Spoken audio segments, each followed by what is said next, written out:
we gathered here together in Rio de Janeiro in 2012 for the United Nations Conference on Sustainable Development, and the motto was "The Future We Want." So I participated the last 2 weeks here, and I got a feeling that we all more or less know the future we want, but there's a lack of political will to implement it. But among civic society we found a great consensus, and we found a way how we can form a great alliance that people all over the world can find a constructive way to get engaged and involved. So it is about creating more equitable, just society, and to empower the people to take on the ownership of their own future. We cannot wait for governments to do it. We have to do it together. Everybody, from the grassroots to the top level leaders. But the people have the chance also via the new media to get more together and connected, and we can collaborate and find ways how we can work together more on issues of mutual concern and interest.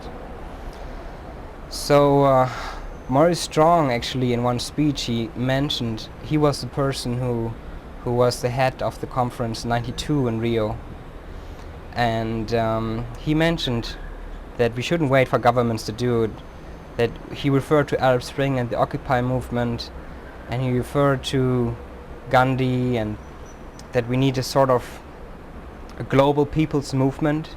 That's a call, you could say. That will be one of the legacies of Rio+20.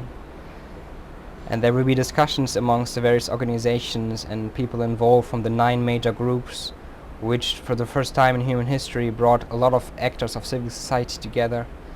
Also from China, first time we made contact more with civic society from China with the civic societies of the NGOs and other movements in the rest of the world. So this alone was an historic moment in its own right, I would say. And there are beautiful examples of collaboration which happened in that conference.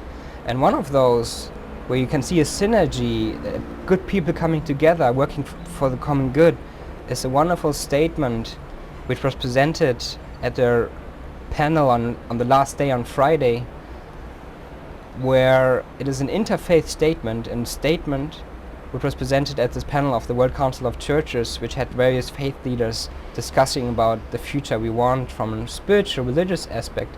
Because as many may know or not know, from the 9 major groups, it does not include the 5 billion faith people who are part of religious and spiritual and indigenous cultures. Which means there's a big group, the 10th group unofficial, how Michael Slaby mentioned from the Süddendorf Institute, who presented that statement, that interfaith statement, which was signed by various spiritual leaders all over the world, as far as he referred to Dalai Lama and other eminent persons, but also, a lot of other good people, different organizations, and it's just out now. It was launched officially. And that statement is urging the spiritual and interfaith community and the religions in the world to support sustainable development, as well as the development of sustainability.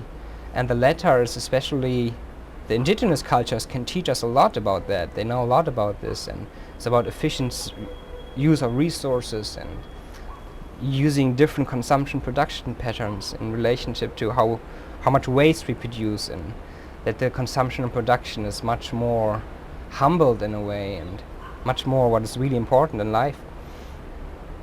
But that statement was urging the religions to take on the responsibility in the economy as well, and in the way how they do investments, and that we working for an ecology. I would just like to actually read one sentence which I particularly like in that sense. Is, our religious and spiritual traditions command us not only to feed the hungry, but to give of our own bread. This is not a deed of charity, but of justice. We therefore call upon each citizen of the world community to pledge each year to our capacity an extra millennium share of 0.1% of one's income to raise the necessary funds to alleviate abject misery and realize the Millennium Development Goals.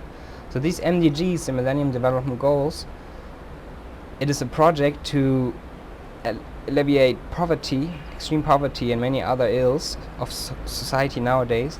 And religions have a social responsibility to get involved. And this is not just on a spiritual and theological level, but on a very practical level.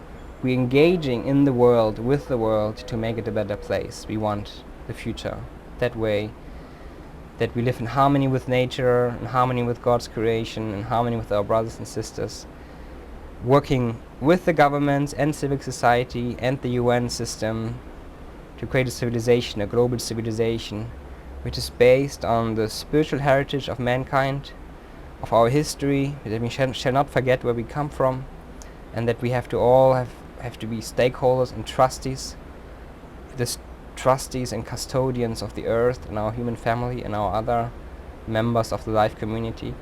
And that's a spiritual calling, and this is what humanity is evolving to, and the next few years we will be going through some intense moments and times in history, upheavals, but if we all have this positive vision together and work for it together, we can make a difference, and we can trust and know that we can make it, we can make a difference. May peace prevail on earth. All best. Hari Om. Terra, meu planeta azul, tu és tão brilhante. Giras em torno do sol, num passo constante. O teu